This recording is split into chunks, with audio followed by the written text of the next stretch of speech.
जी के द्वारा सृष्टि का निर्माण प्रारंभ हो गया। पाताल में राक्षसों की बार बार मीटिंग हो रही है, बार बार बैठक हो रही है, और वो सब लोग बार बार मीटिंग क्या कर रहे हैं कि हमारे राजा हिरण्याक्ष का वध नारायण ने किया है, एक दिन हमें विष्णु से अपने राजा के मृत्यु का बदला लेना है। तो हिरण्याक्ष का जो भाई छोटा हिरण्यकश्यप भगवान विष्णु का परम दुश्मन बन चुका है, वो तैयारियां कर रहा है भगवान से लड़ने की, नारायण को खत्म करने की, भगवान को मारने की।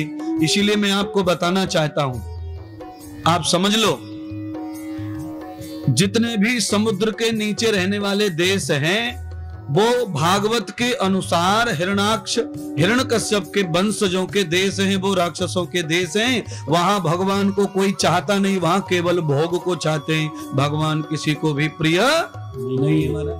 अब कौन से देश ऐसे जो समुद्र के नीचे? विश्व में सबसे ज्यादा धन कौन से देश पे है? वही समुद्र के नीचे पाया जाता है। भारत की धरती में आप कहीं भी चले जाओ,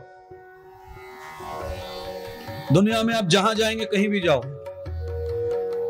भारत की किसी भी धरती पे जाएंगे तो आपको हर रेलवे स्टेशन पर लिखा पड़ा मिलेगा कि समुद्र तल से इतना ऊंचा ये स्टेशन है, समुद्र तल से इतना ऊंचा ये एयरपोर्ट है, समुद्र तल की ऊंचाई और नीचाई लिखी रहती है।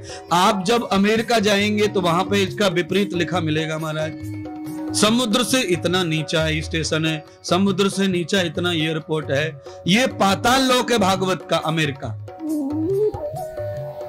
लंदन, ये पाताल लोक है भागवत का। पुराण के अनुसार इसको पाताल लोक से नाम से जाना जाता है।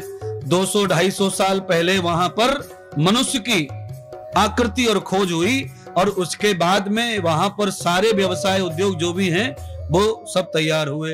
ये सारा चमत्कार पूरे विश्व में 250-300 साल पहले नए नए देशों का आविष्कार हुआ है।